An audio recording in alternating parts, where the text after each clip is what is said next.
হুম। আসসালামু আলাইকুম। আশা করি সবাই ভালো আছেন। চারিদিকে চলছে ফুটবল তর্ক বিতর্ক, আর সবাই ভুগছে ফুটবল জ্বরে।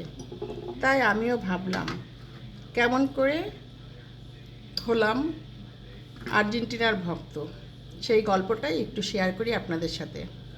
সালটা হচ্ছে 1986। টিভিতে খেলা দেখতে বসেছি, দেখলাম বিশ্বকাপ প্রথমবারের মতো। আর কথাই বলে না, প্রথমবার চোখ মেলে তাকালে যা দেখা যায় তাই খুব ভালো লাগে। আমারও সেই দশা, সব খেলাই ভালো লাগছিল। তবে আর্জেন্টিনা খেলার সময় সিনিয়ররা বলল, এ তো ম্যারাডোনা, দারুণ খেলছে। আমিও দেখলাম, অসম্ভব সুন্দর আকর্ষণীয় খেলা।